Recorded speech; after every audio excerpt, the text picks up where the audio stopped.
Estamos en Hechos capítulo 9.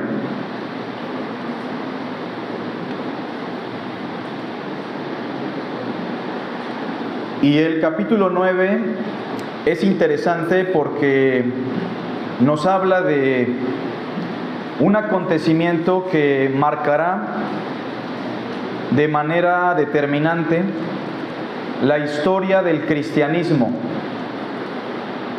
Porque el capítulo 9, por una parte, nos habla del gran misionero a los gentiles, Saulo de Tarso o San Pablo, pero también nos empieza a introducir, ya desde el capítulo 9, a cómo el ministerio del apóstol Pedro, aunque en sus inicios empieza con el pueblo judío, terminará ministrando también al pueblo gentil en el capítulo 10. O sea que estamos en un capítulo determinante.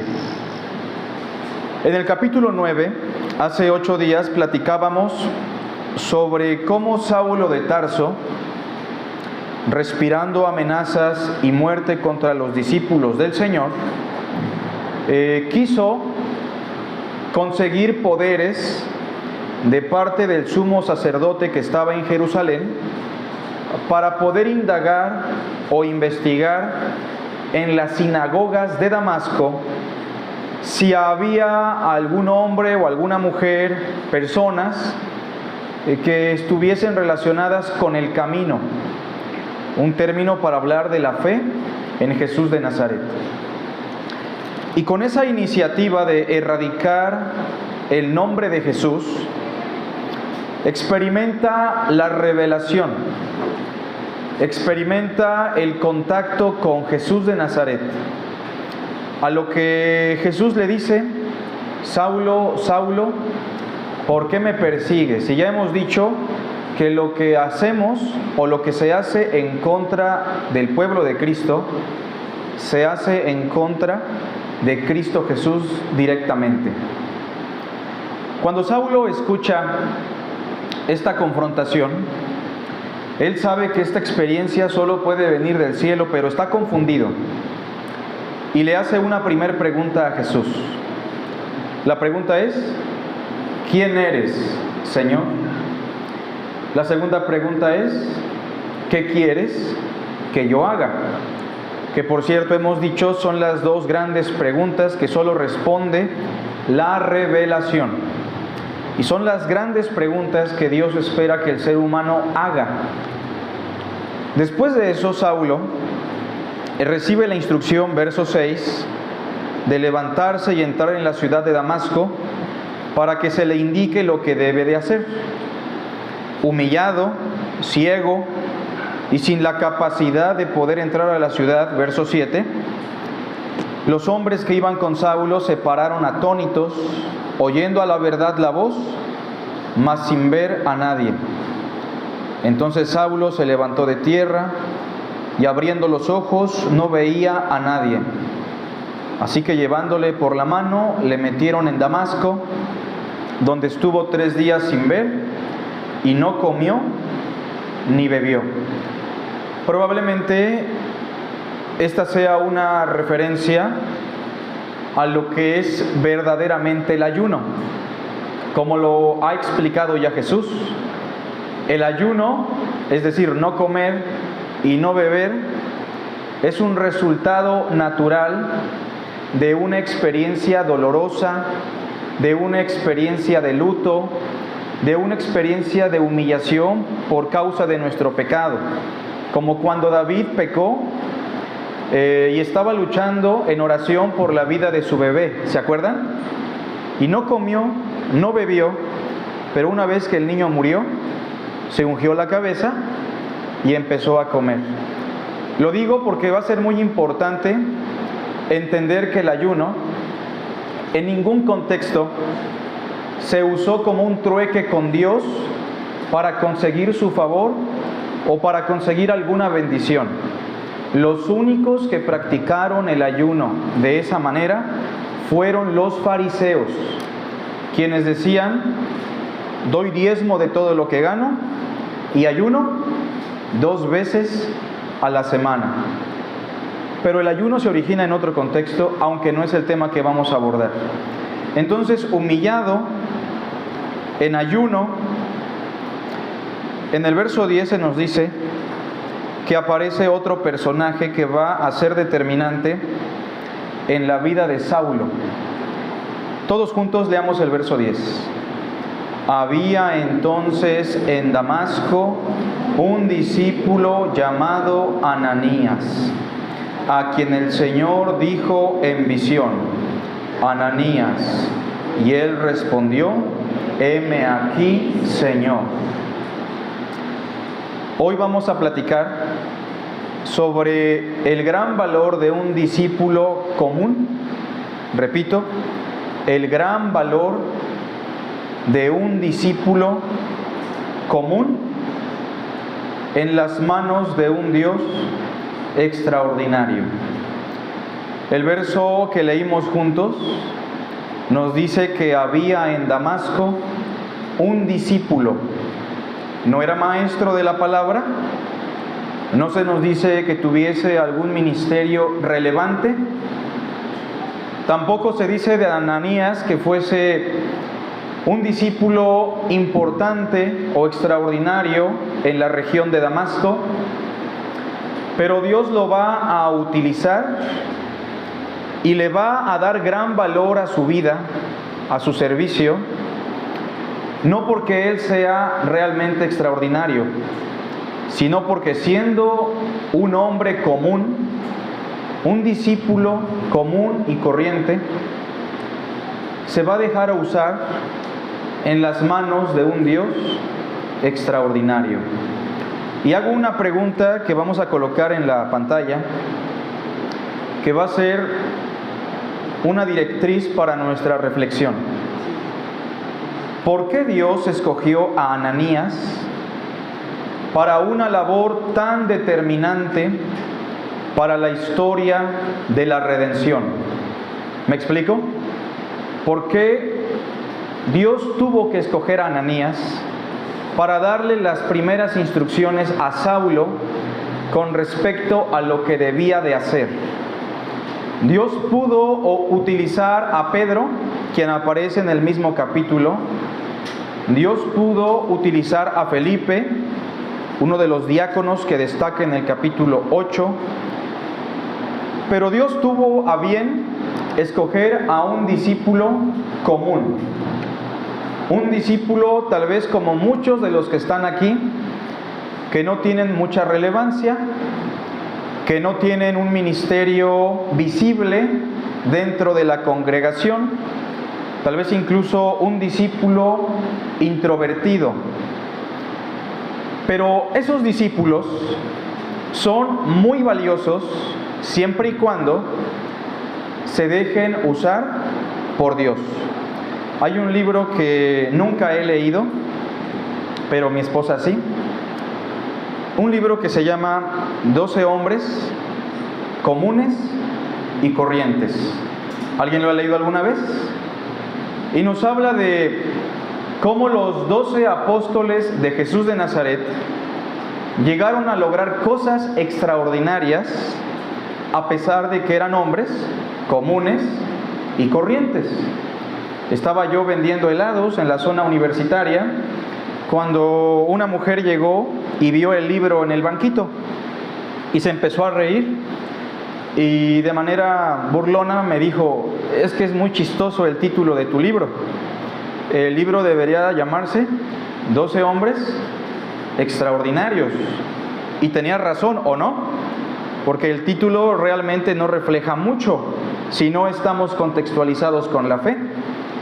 A lo cual yo le dije: precisamente estos hombres son comunes y corrientes, y lo único que los hizo extraordinarios fue el hecho de que, siendo tan comunes, colocaron sus vidas en las manos de un Dios extraordinario. No sé cuál sea su labor en la iglesia, no sé cuál sea precisamente su personalidad, su carácter, pero siendo un discípulo común, Dios quiere que hoy pueda considerar algunos aspectos que pueden darle sentido, propósito y misión a su existencia como discípulo de Cristo. Y que a partir de eso usted logre cosas extraordinarias para el reino de los cielos. Vea conmigo, por favor, algunos aspectos por los cuales Dios prefirió escoger a Ananías y no a un discípulo relevante. Veamos, por favor, el verso 10 de nuevo. Había entonces en Damasco un discípulo llamado Ananías. Existe otro discípulo llamado Ananías en el libro de los Hechos, ¿sí lo recuerdan? Y ese incluso tiene más relevancia que este otro Ananías. Ananías significa Dios es misericordioso, Dios es compasivo. Y eso lo podemos ver tanto en la historia de Ananías y Zafira como en la historia de Ananías y Saulo, porque en ambos casos se puede percibir la misericordia de Dios. En el primer caso, el primer Ananías, quien buscaba la relevancia, ¿me explico? Quien buscaba destacar y a quien nunca se le pidió que vendiera su terreno y lo ofrendara a la iglesia, experimenta la misericordia y la compasión de Dios al ser disciplinado por el Señor, según Pablo, para no ser condenado con el mundo. En ese sentido, aún la disciplina de Dios sobre Ananías es un acto de compasión y de misericordia para que no se siguiera destruyendo y no destruyera a la iglesia de Jerusalén, que estaba con un sentir amoroso y bondadoso. Y este segundo Ananías es diferente al primero, porque no busca la relevancia, no tiene un ministerio realmente destacado, pero Dios lo va a exaltar y a través de su vida va a reflejarle a Saulo lo que significa la compasión y lo que significa la misericordia. Pero preguntémonos otra vez, ¿por qué Dios escoge a personas tan comunes para labores tan determinantes? Debo recordarles que la Biblia deja muy en claro por todas partes que lo vil y menospreciado, Dios lo escogió para avergonzar a lo fuerte, para que nadie se jacte en su presencia. Dirá Pablo también, mirad hermanos, ¿a qué se dedican?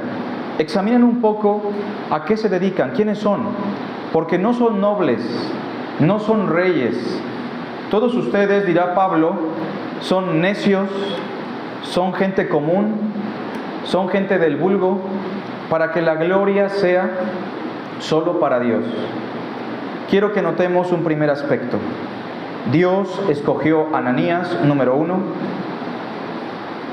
porque al ser un discípulo tan común e irrelevante, la gloria sería solo para Dios.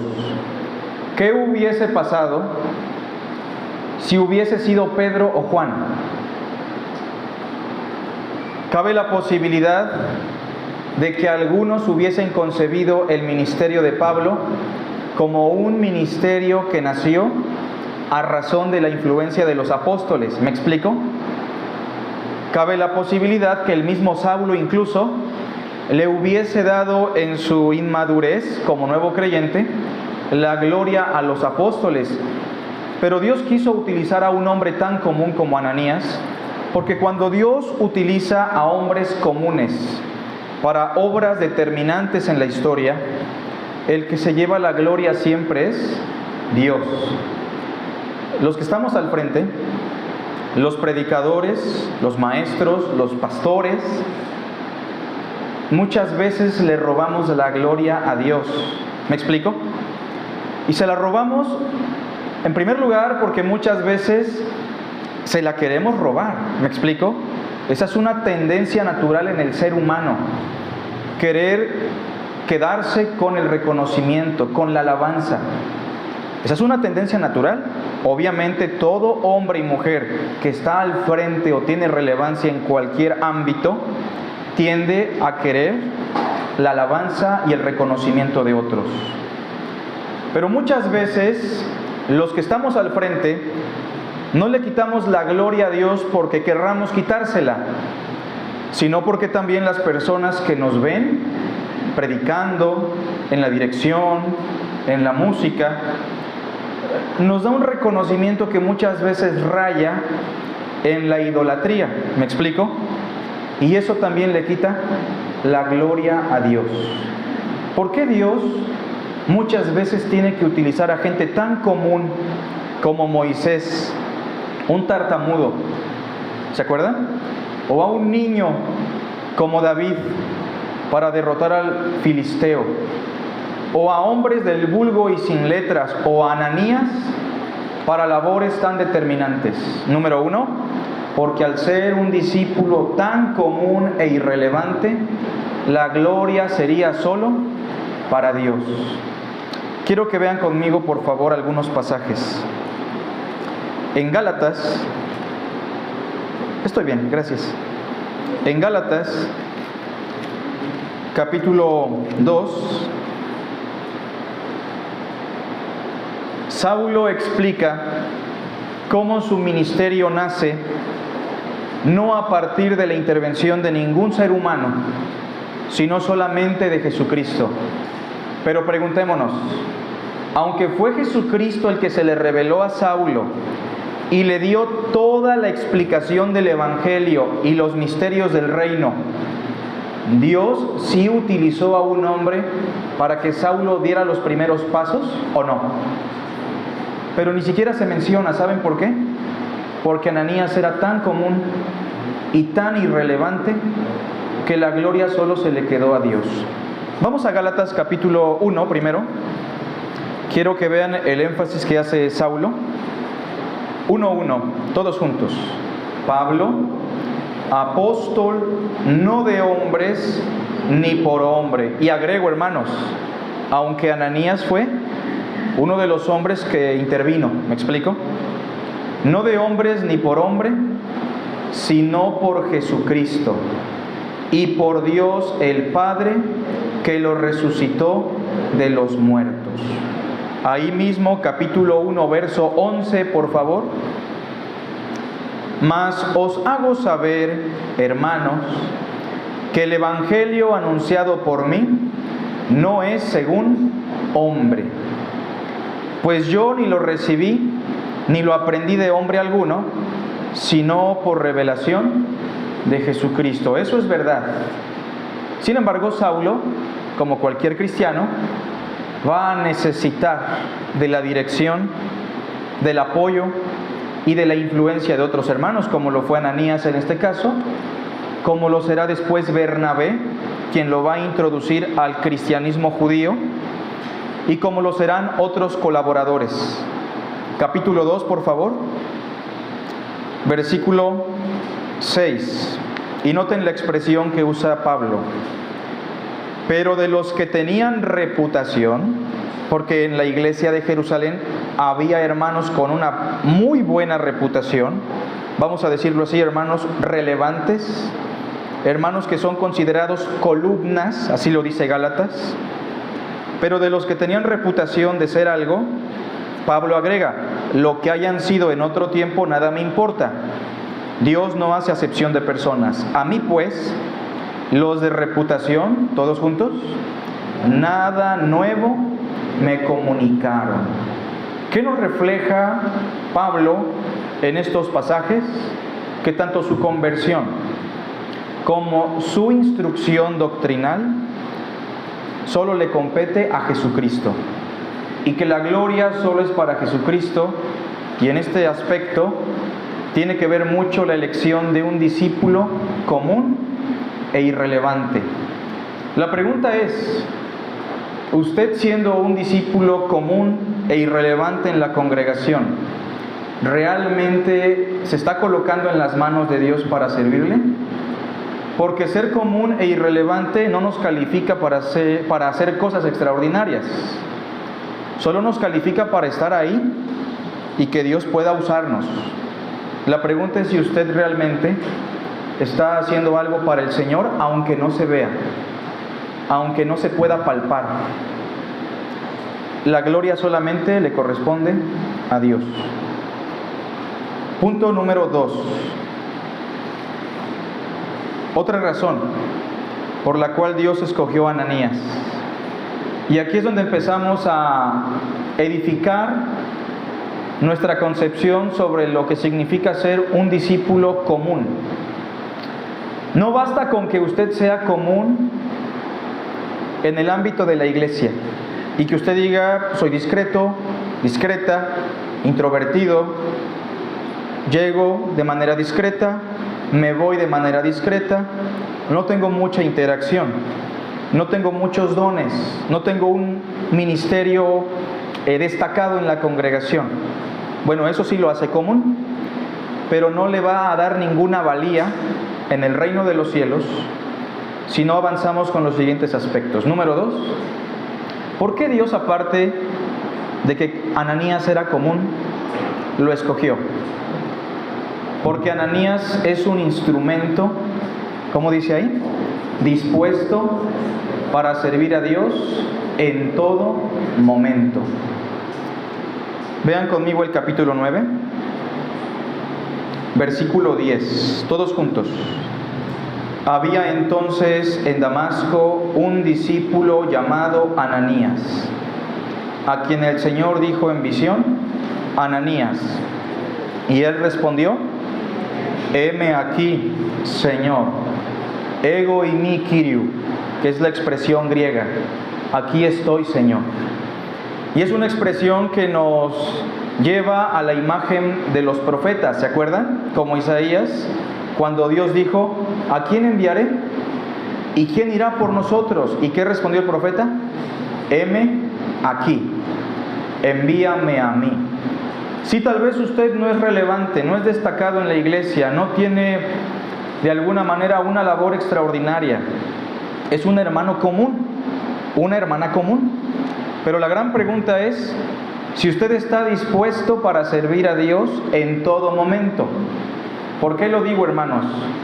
Porque a veces el hecho de que seamos discípulos comunes es simplemente el reflejo de que no estamos dispuestos a servir al Señor.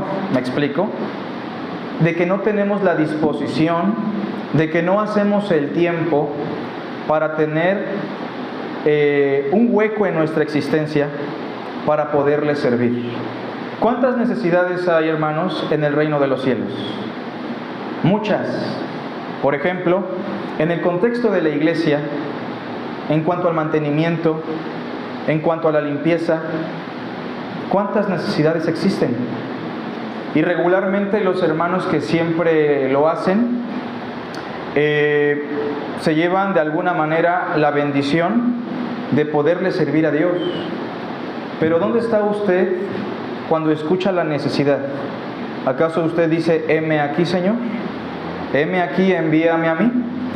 O cuando surge la necesidad de llevar el evangelio tal vez a la cárcel, al parque, al hospital, ¿puede usted responder de esa manera? Aquí estoy, Señor, envíame a mí. O cuando se dice tal vez en los anuncios: hermanos, hay que traer despensas para los más necesitados en la congregación. O hermanos, hay un enfermo en nuestra congregación, es importante que alguien lo vaya a visitar, que alguien haga oración por él. Tal vez alguien dirá: es la labor de los pastores, o el mantenimiento y la limpieza es labor de los diáconos. Pero ¿cuál es realmente nuestra labor? A veces ni siquiera tenemos una labor, pero también porque no existe una disposición. Cada vez en los anuncios se reflejan necesidades, ¿o no? El audio, necesidades de la administración, necesidades que tienen que ver con la palabra. Pero Dios espera que los hermanos, aun cuando son comunes, respondan: heme aquí, envíame a mí. Aquí estoy, Señor, haz conmigo lo que tú quieras, estoy dispuesto. Déjeme decirle que Dios no está buscando de usted grandes dones, grandes capacidades, un gran intelecto. Dios lo que busca de su pueblo, ¿qué es? Disposición. ¿Tenemos trabajo? Sí, todos tenemos trabajo. Todos tenemos cosas que hacer. Pero nunca vamos a estar dispuestos si a Dios lo ponemos en un segundo término.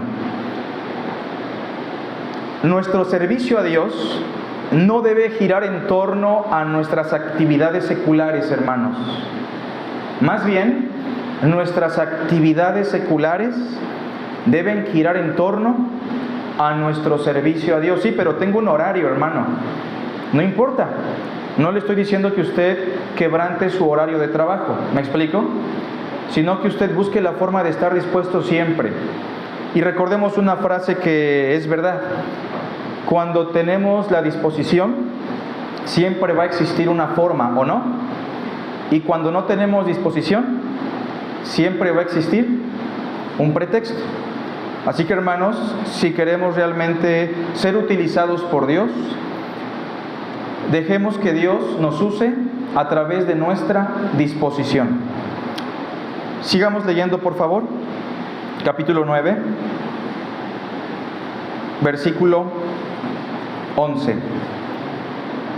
Dios se le aparece en visión a Ananías y le dice: levántate, verso 11, y ve a la calle que se llama recta o derecha, que se puede traducir así también, y busca en casa de Judas a uno llamado Saulo, Saulo de Tarso, porque he aquí, él ora, y ha visto en visión a un varón llamado Ananías, que entra y le pone las manos encima para que recobre la vista.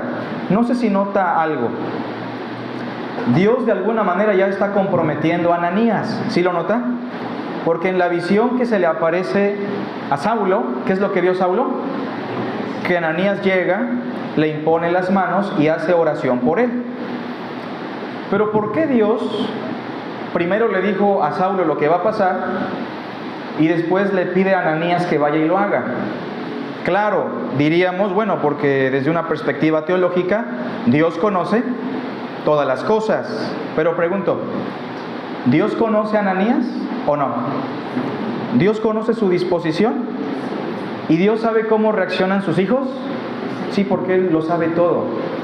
Y tal vez Ananías no va a poner tantos peros como si los pondría tal vez Pedrito, ¿no? Cuando se le dijo, ves a ver a Cornelio. ¿Y qué dijo Pedro? No, Señor, yo cosas inmundas la verdad no las toco, ¿no? Es abominable para un judío ir a la casa de un gentil. Y Ananías realmente no pone peros. Y esto nos lleva, hermanos, a un tercer aspecto que hace de un discípulo común un hombre que puede lograr cosas extraordinarias para Dios si se pone en sus manos. Punto número 3. Hemos dicho disposición, pero número 3, Dios lo escoge porque Ananías es un discípulo ¿qué? Obediente a las instrucciones del Señor. La obediencia. A veces nos preguntan en el seminario, ¿qué es la adoración? Y podemos dar una definición muy profunda de qué es la adoración. Y empezamos a decir, bueno, viene del griego proskineo, que significa arrodillarse para besar la mano, y evoca la imagen de un perro que lame la mano de su Señor. En ese sentido, la adoración es una rendición total hacia la obra y la persona de nuestro Señor Jesús. Y bueno, podríamos dar una definición así de compleja, cuando realmente la adoración se puede sintetizar ¿en qué? En la obediencia. ¿En qué momento adoramos a Dios? Cuando lo obedecemos. ¿Me explico? Y yo quiero destacar dos cosas importantes de la adoración aquí, con respecto a la obediencia. Quiero que noten que en el verso, el mandamiento del Señor Jesús a Ananías es un mandamiento muy específico. No le dijo, ve a buscar a Saulo y ora por él. Vean las instrucciones, ¿cómo fueron? Levántate, ve a la calle que se llama derecha. ¿Se imagina que Dios le dio un mandamiento hasta con dirección? Levántate y ve a la calle que se llama recta. Busca en casa de Judas. No le está diciendo, dile que salga, sino ve a la casa de Judas y busca a uno que se llama Saulo. Te vas a dar cuenta que es él. ¿Por qué? Porque está orando. Y lo vas a poder confirmar porque a este varón llamado Saulo en visión pudo ver que tú, Ananías, vas a llegar, que vas a entrar a la casa de Judas y le vas a poner las manos encima para que recobre la vista. ¿Sí notan los detalles? Y aquí quiero hablar algo sobre la obediencia. Aquí habemos muchos discípulos comunes, otros que destacamos, pero que somos muy desobedientes y mañosos. ¿Me explico? Porque obedecemos de acuerdo a nuestros criterios y lo hacemos de manera muy mañosa. Ejemplo, la Biblia dice: no os unáis en yugo desigual. ¿Con quién? Y de repente, no, pero estamos orando para que se convierta, para que escuche la palabra, para que pueda adquirir las cosas del Señor. ¿Eso es obedecer, hermanos? ¿O eso es manipular el mandamiento? O el hermano Isra ha enseñado, el pastor, en la mañana, el noviazgo tiene como principio y como meta fundamental ¿qué? El matrimonio. Y hay quienes dirán: no, ayúdenos a orar, estamos viendo qué se puede hacer, los tiempos de Dios son perfectos. ¿Me explico? Eso no es obedecer a Dios. Eso es actuar como actuó ¿quién? ¿Se acuerdan de Saúl, el primer rey de Israel? Obedecer a medias no es obedecer. ¿Las instrucciones de Dios son claras o no? A veces decimos que la Biblia es complicada, y en cierta medida lo es. Pero Dios habló, ¿y para qué habló? Para ser entendido, ¿sí o no? Si Dios dice: amarás a tu enemigo, ¿qué significa eso, hermanos? Que debemos entregarnos por él. Yo lo tolero al hermanito, no me cae muy bien, hemos tenido alguna fricción, o sea, sí le hablo, lo saludo, pero hasta ahí. ¿Eso es lo que dice el pasaje? ¿Verdad que no? Amar tiene que ver con una entrega. Amar incluso tiene que ver con humillación. ¿No ha visto cómo los hijos humillan a los padres y los padres se siguen entregando por ellos? ¿Sabe por qué? Porque eso es amor. Y en ese sentido, hermanos, inciso A,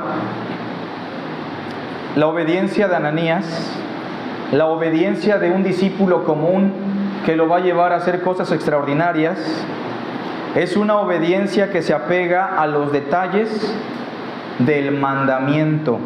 ¿Me explico? A los detalles del mandamiento. Ve a la calle que se llama recta, busca en la casa de Judas a uno que se llama Saulo, te vas a dar cuenta que es él porque está orando, y él te lo va a confirmar porque tuvo una visión donde tú llegas y oras por él.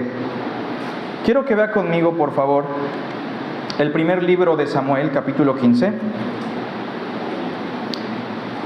y podamos dimensionar a través de este pasaje cómo muchas veces nosotros fracasamos en nuestro ministerio, o las iglesias fracasan a nivel de iglesia, o la familia, o las relaciones, porque no estamos obedeciendo a Dios. Pensamos que obedecemos a Dios. Ejemplo, en la iglesia muchas veces se necesita la confrontación de parte del pastor hacia un hermano. ¿Me explico? Y si el pastor, por ejemplo, confronta con la palabra, pero no con los detalles específicos que da la palabra, ¿qué puede lograr el pastor? Lastimar, destruir, ¿verdad que sí? Y entonces los detalles son muy importantes. Hay hermanos que dicen: no, pero la verdad es la verdad, y yo soy bien claridoso, claridosa, que se diga como es. Pues son hermanos inmaduros que no están entendiendo lo que significa obedecer a Dios. Todas vuestras palabras estén sazonadas con sal. No reprendas al anciano, sino exhórtale como a padre, y a las ancianas como a madres, y a los jóvenes como hermanos, y a las jovencitas como hermanas. Y toda esta confrontación tiene que ser con pureza, con transparencia, sin motivaciones personales. ¿Me explico? ¿Los detalles son importantes o no, hermanos? Y entonces muchas veces incluso la iglesia se puede llegar a fragmentar o a dividir, porque el liderazgo, aunque tiene un ministerio exitoso, no está escuchando los detalles de la revelación divina. Veamos. Les dije capítulo 15, ¿verdad? Suele pasar con los papás, ¿no? El pastor Isra dice que disciplinemos, ¿no? Y no escucharon los detalles. Dice el texto, no provoques a tus hijos a la ira. Y a veces los papás escuchan un consejo de sus hijos y les dicen, tú cállate, tú eres mi hijo, mi hija, tú no tienes por qué decirme nada. ¿Eso qué es, hermanos? Eso no es obediencia a Dios. Eso es ser soberbio a la voz de Dios. ¿Me explico?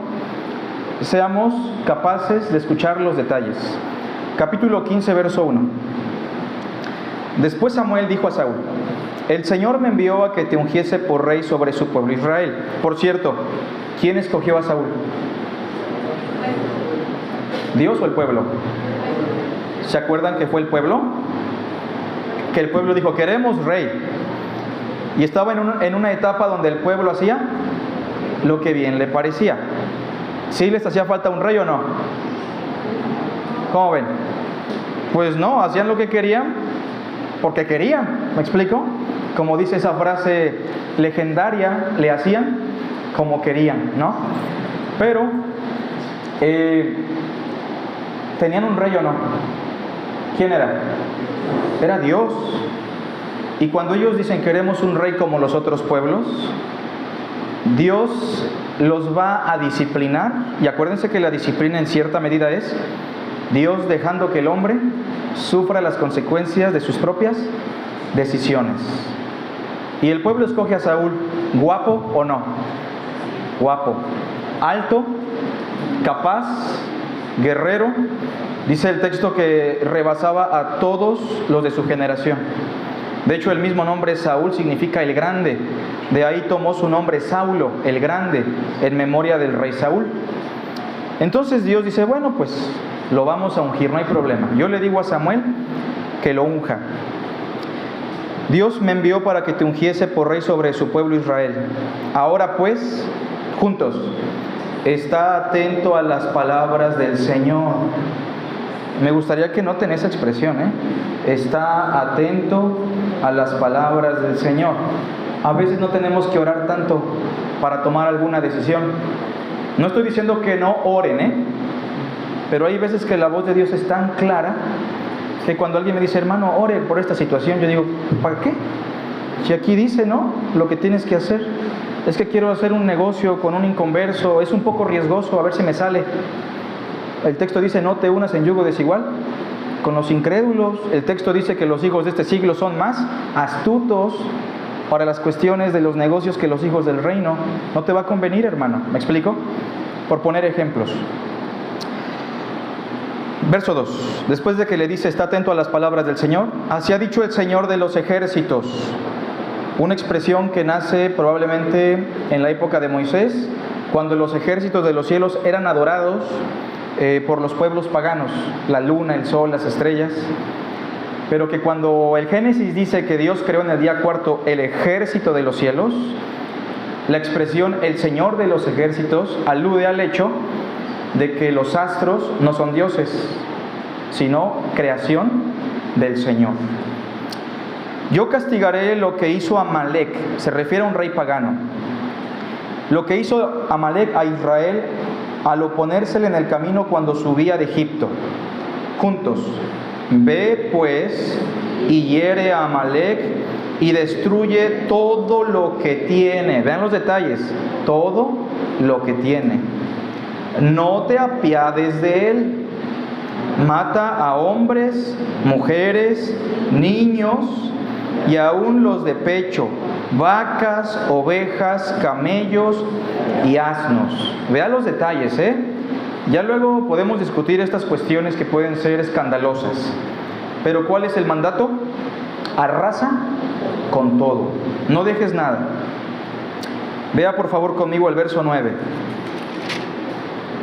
Y Saúl y el pueblo juntos perdonaron a Agag y a lo mejor de las ovejas y del ganado mayor, de los animales engordados, de los carneros y de todo lo bueno, y no lo quisieron destruir, mas todo lo que era vil y despreciable destruyeron. Dios dijo, destruye todo. ¿Y Saúl qué dijo? No, pero esos borregos están buenos para una barbacoa. ¿Por qué los vamos a destruir? Y esas vacas se ve que son de las holandesas, de las que dan buena leche. Y al rey, ¿por qué lo voy a matar? Capaz y hasta me da algunos consejos, ¿no? Yo que soy nuevo como rey. Y entonces lo que pasa es que en la mente de Saúl, él piensa que obedeció o no. Y como que dijo, le voy a echar la mano a Dios. Como que él le está faltando un poquito de sabiduría, ¿no? Yo creo que este chico, esta chica sí se convierten al Señor. Y podemos empezar una relación. O yo creo que este hombre inconverso que me ha propuesto un negocio donde hay mucho riesgo, es de palabra, es de fiar. ¿Me explico? Cuando Dios ha dado detalles sobre cómo debemos proceder y cómo debemos conducirnos en esta vida. Dios dice, id y predicad el evangelio a toda criatura. Y cuando yo era todavía más joven, porque tengo 22 en este momento, cierto, ya estoy más grande, yo le predicaba a la gente que en apariencia me iba a escuchar. Yo decía, este se ve buena onda, y nunca se convertían. Y esta señora se ve que puede ser una buena diaconisa en un futuro. Le predicaba y no se convertía. Y un día el Señor me dice en su palabra, predícale a toda criatura. Y por ahí veo a mi amigo José de la infancia, duro, de corazón, ¿verdad? Mal encarado. Ahí en la colonia nos agarrábamos de niños. Tal vez había una semilla de aguacate incluso, ¿no? Y digo, bueno, pues le voy a predicar. Le prediqué, ni se inmutó. Y cuando vi, llegó a la iglesia, ¿no? Y dije, bueno, ¿y por qué no le predico a la gente que pareciera que no se va a convertir? Y después Laurita me dice, oye, fíjate que, ella le dice mi viejo, fíjate que mi viejo anda sin Dios, es duro de corazón, anda tomando los fines de semana, ve y predícale. Y yo lo veía pasar al hermano Aurelio con una camisa de tirantes, un pico acá, una maceta acá, mal encarado, le gustaba agarrarse con la gente de la colonia, y aparte él decía que yo le caía mal. Y entonces voy, le predico la palabra, y solamente veo que empieza a llegar a la iglesia, y es uno de nuestros diáconos, ¿no? Es un hermano que sirve a Dios, pero tuve que sufrir la frustración, tuve que sufrir el juicio de Dios en cierta medida en mi vida por no obedecer los detalles. Y quiero que vea, hermano, lo que pasó con Saúl. Versículo 22. Y Samuel le dijo, todos juntos, se complace el Señor tanto en los holocaustos y víctimas como en que se obedezca a las palabras del Señor. Es una pregunta retórica. Ciertamente el obedecer es mejor que los sacrificios. Pero estamos tocando bonito, por ejemplo, ¿no? Pero estamos haciendo el sermón expositivo, los pastores. Pero estoy cumpliendo con mi diaconado, los diáconos. Pero la pregunta es, ¿mi obediencia se apega a los detalles del mandamiento? Sí me explico, ¿verdad? Inciso B. La obediencia también de Ananías, regresemos a Hechos 9, es una obediencia que se ejecuta a partir de la fe. Que se ejecuta a partir de la fe. Acuérdense lo que dice la Biblia, pero sin fe es imposible agradar a Dios. Si yo voy a servir a Dios, lo voy a obedecer a pesar de que es algo muy irrelevante, debo confiar en que lo que Él me dice es verdad. Cuando Dios le dice a Ananías, capítulo 9, por favor, se llama Saulo, yo quiero que se imaginen a Ananías. Bueno, la calle recta sí la conozco, a Judas también lo conozco, ya creo que ubico más o menos dónde está su casa, y de repente Dios le dice, hay uno que se llama Saulo, como que Ananías dice, caray, a también lo conozco, pero se caracteriza por perseguir a los hijos de Dios. Yo he oído que arrastra a hombres y mujeres de casa en casa, y este hombre fue participante de la muerte del diácono Esteban. ¿Me explico? En ese sentido, Ananías pudo haber objetado y decir, no, Señor, yo así que hasta aquí, ¿no? Si quieres, llévame, pero que me apedreen como a Esteban, no. Y entonces Ananías, vean lo que dice el verso 13. Entonces Ananías respondió, Señor, he oído de muchos acerca de este hombre. A veces los prejuicios en la iglesia son como ya comunes, ¿no? Oye, hermanito, ¿qué te parece si haces la limpieza con la hermanita o el hermanito tal? Es que, pastor, yo he escuchado que ese hermano es tremendísimo, ¿no? Me va a dejar con todo el aseo porque llega tarde. Y Ananías ya tiene un tipo de prejuicio, aunque no va a ser una barrera para obedecer al Señor. Él dice, he oído de muchos acerca de este hombre. ¿Cuántos males ha hecho a tus santos en Jerusalén? Y aún aquí tiene autoridad de los principales sacerdotes para prender a todos los que invocan tu nombre. ¿Lo que dice Ananías es racional o no? Señor, es un riesgo muy grande. Creo que es peor todavía que cuando envió a Natán a confrontar a David, porque David era un creyente, ¿no? Inmaduro tal vez, en una mala racha, pero me estás mandando con un inconverso. Y entonces Dios le dice en el verso 15, ve, porque instrumento escogido me es este. O sea, ya no es un inconverso, lo acabo de escoger como un instrumento para llevar mi nombre en presencia de los gentiles y de reyes y de los hijos de Israel. O sea, no te va a hacer nada, Ananías, porque lo escogí para una labor semejante a la que ustedes realizan como discípulos. Y yo le voy a mostrar a él cuánto le es necesario padecer por mi nombre. Todos juntos. Fue entonces Ananías. ¿Notan eso? Es una obediencia que se apega a los detalles, pero también es una obediencia que se ejecuta a partir de la fe. Un local más grande, una renta más grande, gastos, mano de obra. ¿Qué se requiere? Sí, se requiere dinero, se requiere mano de obra, pero ¿qué se requiere? Se requiere fe. Que el que va a pintar dice, pues solo hay 2 cubetas de pintura, pero de que lo pintamos todo, lo pintamos todo. El Señor va a proveer, ¿me explico? No tenemos quien instale todos los ventiladores, pero hay que confiar que Dios va a usar a hermanos comunes y los van a instalar, ¿me explico? No se han anotado para la limpieza, pero voy a confiar en que Dios va a usar a los que estamos para que se haga la limpieza. ¿Me explico, hermanos? Para obedecer a Dios se requiere fe. Recuerden que sin fe es imposible agradar a Dios, porque es necesario que el que se acerca a Dios crea que le hay. Y Ananías va obedeciendo a Dios confiando en que Dios me va a proteger, ¿o no? Dios me va a dar sabiduría. Y dice que hasta lo voy a sanar. Yo simplemente voy a poner mis manos, voy a orar por él y voy a confiar en lo que Dios dice. Hay hermanos que no confían en Dios. Y un hermano en broma decía, ¿no? Hace tiempo yo andaba con un hermano evangelizando, entre comillas, y el hermano jalaba siempre su arma, ¿no? Yo no sé por qué la jalaba ahí, pero él venía de un trabajo donde utilizaba un arma, pero cuando salíamos a evangelizar traía siempre su pistola, pues.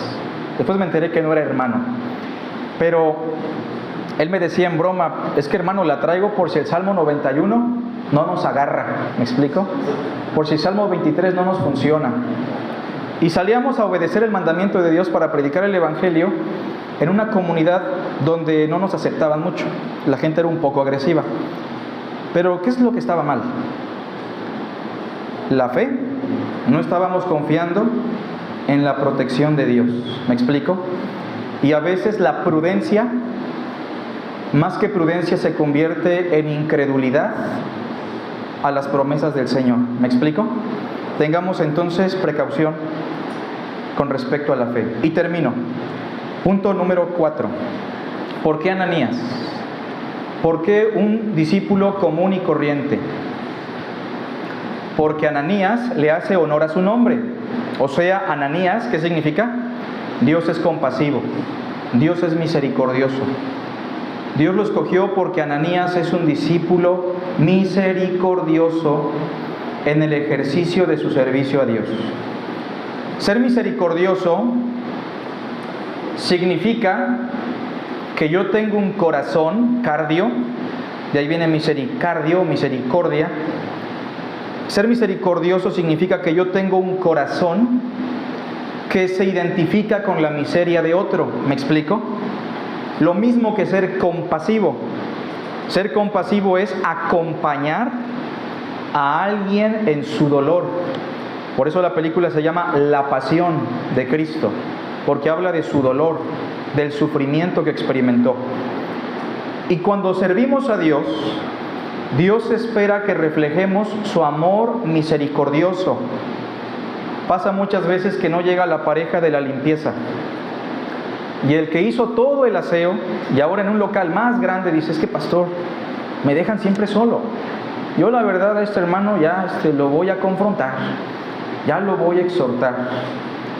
Tenemos que aprender a ser misericordiosos. Tenemos primero que preguntarle: hermano, ¿cómo estás?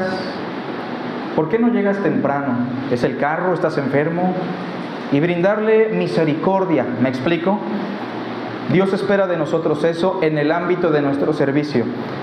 Y si algo he tenido que aprender yo, por ejemplo, con los enfermos, es no solamente orar por ellos, leerles un pasaje, sino pedirle a Dios que me permita identificarme con su miseria, porque soy joven, porque nunca he estado enfermo en ciertas magnitudes, y necesito misericordia más si estoy ejerciendo un ministerio pastoral. ¿Me explico?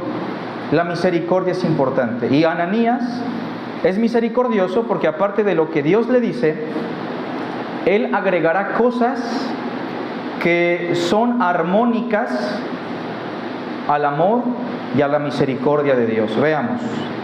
Capítulo 9, versículo 17. Fue entonces Ananías y entró en la casa, y poniendo sobre él las manos, dijo, ¿cómo dice? Hermano Saulo. Yo sé que venimos muchos de un contexto cristiano donde casi no nos decimos hermanos, ¿no? Lo percibo. Algunos se dicen: ¿cómo estás, bro? ¿Cómo estás, cuate? ¿No? ¿Qué onda? Pero a veces perdemos el sentido del saludo. El saludo refleja la identidad, refleja nuestra intención. Y digo, no está mal lo que acabo de decir, usted puede saludar como usted quiera, siempre que lo haga con respeto. Pero en el contexto de este pasaje, ¿tiene un valor muy importante el saludo o no? Porque ya no lo está considerando un perseguidor. Y en aquellos días a Saulo, después de que él se convierte, muchos hermanos lo siguen considerando un falso creyente, ¿o no? Y Saulo le dice, Ananías le dice: hermano Saulo. ¿Pero por qué le dicen hermano a ese que es bien mundano? No llega temprano a la iglesia, es bien grosero con todos, no quiere cambiar su vida. Usted dígale por su nombre, pastor. Capaz si lo confundimos, ¿verdad? Bueno, pero si profesa fe, ¿debemos llamarlo hermano o no? ¿Considerarlo hermano? Si él dice que cree en Jesucristo y no sabe bautizado, debemos considerarlo nuestro hermano. ¿Me explico? Si él profesa fe, lo consideramos nuestro hermano. Sigamos leyendo. El Señor Jesús, que se te apareció en el camino por donde venías, me ha enviado para que recibas la vista. Note otra cosa. Ananías va, le llama por su nombre, hermano Saulo, y la misericordia se extiende también a una necesidad física, su ceguera. Y también me envió para que seas lleno del Espíritu Santo. Pregunto, si ya lo consideraba hermano, ¿ya tenía el Espíritu Santo o no? ¿Cómo ven? Porque el texto no dice: me envió para que recibas el Espíritu. Me envió para que seas lleno, o sea, dominado, controlado por el Espíritu Santo. ¿Aquí hay hermanos? Claro que sí. ¿Y todos los que son hermanos tienen el Espíritu Santo? Claro que sí. Pero todos los cristianos, todos los hermanos, ¿nos dejamos dominar por el Espíritu Santo? ¿Verdad que no? Ve a los hermanitos que andan en el tráfico. Ahí tienen el Espíritu, ¿verdad? Pero a veces nos los encontramos y ese escándalo. Es el hermanito tal, es el pastor Carlos, ¿verdad? Entonces, una cosa es tener el Espíritu y otra cosa es orar por alguien para que Dios lo madure. ¿Me explico? ¿Quiénes son los maduros? Si alguno fuere sorprendido en alguna falta, ¿ustedes qué son? Ser espiritual es reflejar el fruto del Espíritu. ¿Qué es el fruto del Espíritu? Amor, paciencia, fe. O sea, Dios me envió, Saulo, para que seas lleno del Espíritu. Pero antes de eso, ¿ya es hermano o no? Ya es hermano, porque si alguno no tiene el Espíritu de Cristo, no es de él. Y claro, en Hechos hay pasajes complejos, ¿no? Pero quédense con eso ahorita. Verso 18.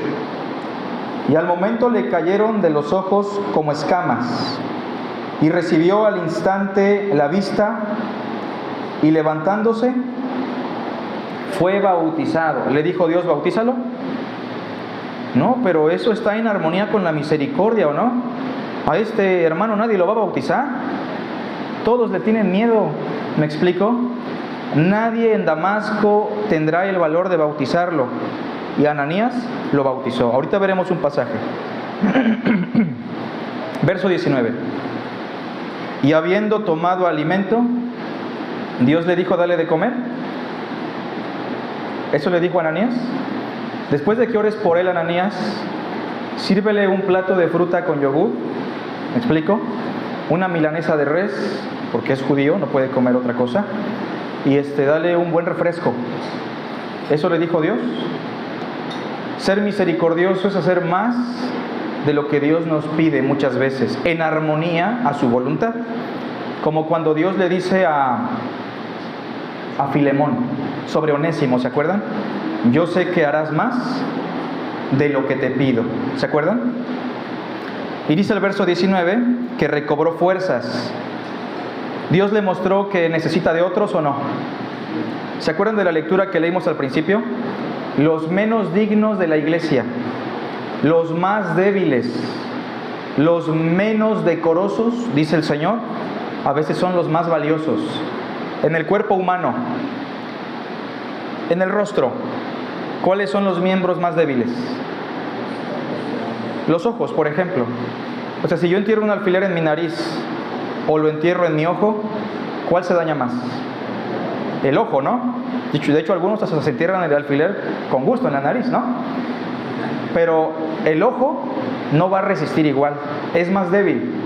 Pero pregunto, ¿no es más necesario el ojo que una parte de la nariz? Mucho más, ¿me explico? Hay miembros muy débiles, comunes, pero son los más importantes. Hay miembros en el cuerpo que son muy decorosos, como el rostro, como el cabello, que no necesitan ningún adorno, por sí solos son bonitos. Pero hay otros miembros del cuerpo que no son nada bonitos. Y esos los tenemos que vestir hasta con prendas bonitas, ¿no? Para que tengan un buen aspecto. Dios dice, en el cuerpo de Cristo los que menos decoro tienen, a estos Dios los viste con mayor decoro. ¿Y es lo que vemos con Ananías o no? Pues sí.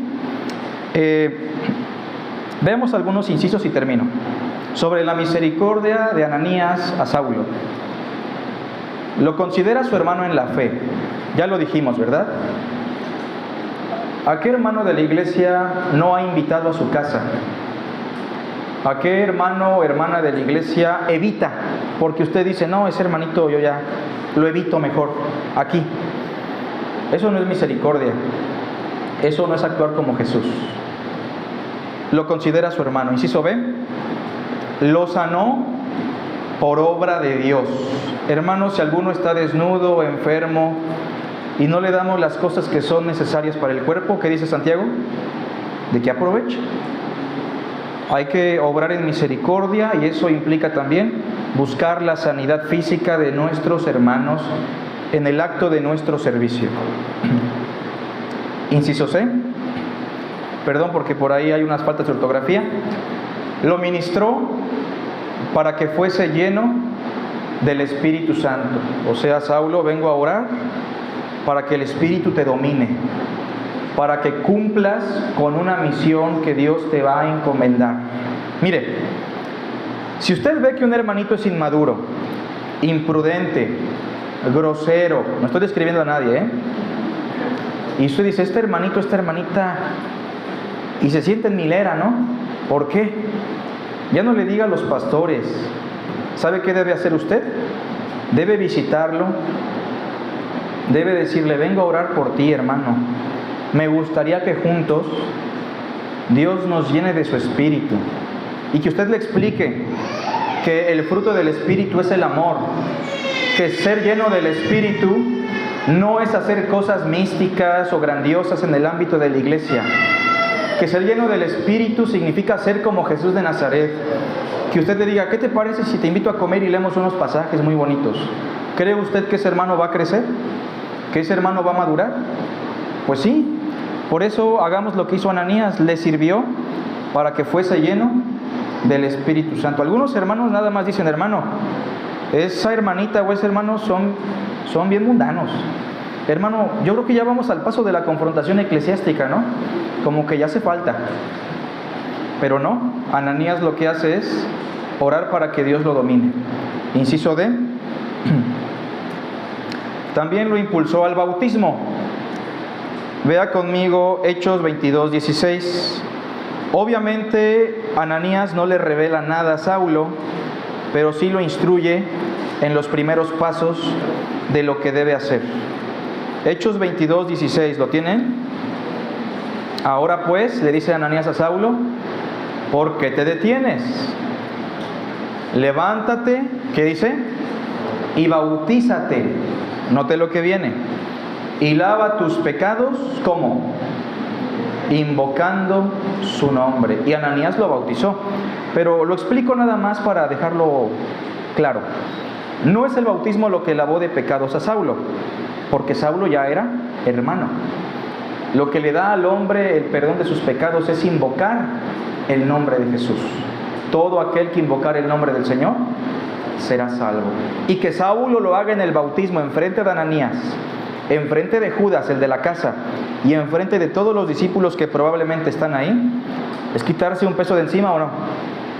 Porque la confesión pública en el bautismo siempre ha sido una evidencia, un testimonio que de alguna manera nos garantiza que la persona ha creído. Si nos engaña, es cuestión de él, ¿me explico? Pero en ese momento ellos se quitan un peso porque Saulo se bautizó. Hay hermanitos que no se han bautizado. Tenga misericordia de ellos y anímelos. Déles un discipulado sobre eso. Inciso E, termino. Repito, disculpen las faltas de ortografía que se nos fueron. Lo alimentó, ¿sale? Lo alimentó. Dice el versículo que le dieron de comer. Cuando ve usted a su hermano en necesidad, haga lo mismo. La misericordia no se limita solamente a cuestiones espirituales, ¿sale? Sino también a la realidad de lo que significa ser humano. ¿El humano tiene necesidad espiritual o no? ¿Pero también tiene necesidades físicas? También. Tengamos misericordia los unos de los otros. Y si usted dice, quiero servir a Dios, no tengo muchos dones, no se preocupe. Después de este pasaje, Ananías no tuvo mucha relevancia en la historia de Hechos, pero lo que hizo fue determinante o no. Tal vez Onésimo, que hace el aseo o está encargado de eso, dice, híjole, me dejan solo, que lo siga haciendo o no, pero hay que apoyarle, ¿no? No diga, no, que el hermano sirva al Señor. Tal vez los que predican dicen, siempre somos los mismos, ¿no? No se quieren meter otros a la labor. Hagámoslo. Aquellos que dicen, híjole, a mí me toca siempre el mantenimiento, Oscar y Víctor son los mismos, ¿no? Los demás no llegan. Aurelio, de repente por ahí llegan otros dos. No importa. Nuestra obra en el Señor, ¿qué dice? No es en vano. Y los más comunes llegan a ser muchas veces los más valiosos. Así que, hermanos, esto es lo que yo quería compartirles hoy. Dentro de 8 días vamos a reflexionar sobre este mismo pasaje, pero vamos a extraer algún otro enfoque importante, ¿sale? Creo que estamos despedidos. Que Dios les bendiga, los cuide. Tenemos un tiempo para convivir allá arriba. Si alguien gusta comprar algo, tengan misericordia de las cocineras. Que Dios los bendiga mucho. Que tengan bonito fin de semana.